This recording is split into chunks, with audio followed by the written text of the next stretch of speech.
জলবায়ু পরিবর্তনে ঘরবাড়ি হারানো অসহায় মানুষের পাশে দাঁড়ানোর কথা বলে নেওয়া হচ্ছে ৬১ কোটি টাকার একটি প্রকল্প। কিন্তু প্রশ্ন উঠেছে, এই অর্থের আসল সুবিধাভোগী কারা? কারণ দরিদ্র মানুষের হাতে পৌঁছাবে মাত্র ৮ কোটি টাকা, আর পরামর্শক, প্রশাসনিক ব্যয় ও নানা খাতে খরচের প্রস্তাব করা হয়েছে ৫৩ কোটিরও বেশি।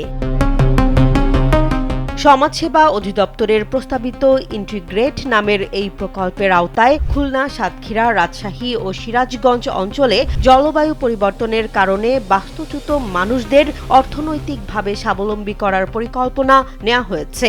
জার্মান আন্তর্জাতিক সহযোগিতা সংস্থা GIZ এর অর্থায়নে ১ বছর ৯ মাস মেয়াদের এই প্রকল্পের মোট ব্যয় ধরা হয়েছে ৬১,২৯,৬৪,০০০ টাকা।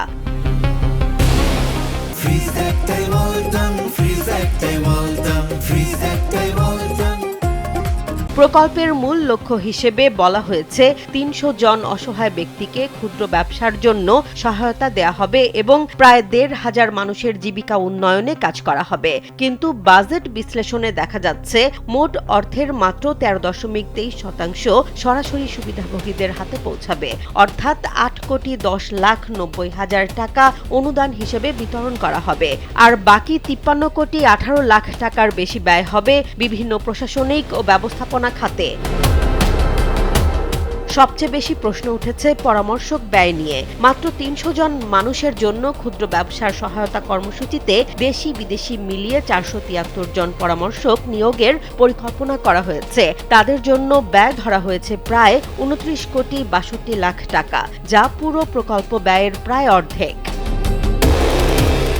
একই সঙ্গে সরকারের কৃচ্ছা সাধনের নীতির মধ্যেও বিদেশ ভ্রমণ ও প্রশিক্ষণের জন্য রাখা হয়েছে ৩,৫১,০০,০০০ টাকা। অভ্যন্তরীণ সফরের জন্য আরও ১,২৭,০০,০০০ টাকার প্রস্তাব রয়েছে। এছাড়া ব্যবস্থাপনা চার্জ বাবদ ১০ কোটি টাকার বেশি এবং অফিস ভাড়ার জন্য বরাদ্দ রাখা হয়েছে ৩ কোটিরও বেশি। পরিকল্পনা কমিশনের সূত্রগুলো বলছে, প্রকল্পের ব্যয় কাঠামো নিয়ে প্রকল্প মূল্যায়ন কমিটির বৈঠকে বিস্তারিত প্রশ্ন তোলা হবে। বিশেষ করে পরামর্শক ব্যয়, বিদেশ সফর, অফিস ভাড়া এবং সরকারি ক্রয় আইন ও বিধিমালা অনুসরণের বিষয়গুলো নিয়ে ব্যাখ্যা চাইবে কমিশন। সংশ্লিষ্ট কর্মকর্তাদের মতে, প্রকল্পের মূল উদ্দেশ্য যদি বাস্তুচ্যুত ও দরিদ্র মানুষের জীবনমান উন্নয়ন হয়, তাহলে বাজেটের সিংহভাগ প্রশাসনিক খাতে ব্যয় হওয়ার যৌক্তিকতা নিয়ে স্বাভাবিকভাবেই প্রশ্ন তৈরি হয়। তাদের ভাষায়, প্রয়োজনের তুলনায় অতিরিক্ত ব্যয় কমিয়ে সরাসরি সুবিধাভোগীদের জন্য বরাদ্দ বাড়ানোই হওয়া উচিত।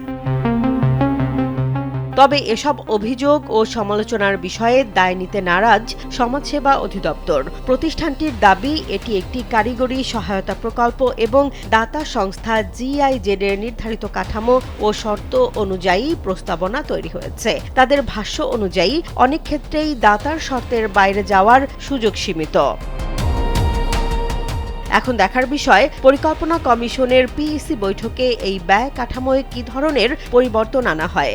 কারণ জলবায়ু উদ্বাস্তু ও প্রান্তিক মানুষের সহায়তার নামে নেয়া প্রকল্পে যদি অধিকাংশ অর্থ প্রশাসনিক ব্যয়েই চলে যায়, তাহলে প্রকৃত সুবিধাভোগীদের জীবনমান উন্নয়নের লক্ষ্য কতটা পূরণ হবে, সেই প্রশ্ন থেকেই যাচ্ছে।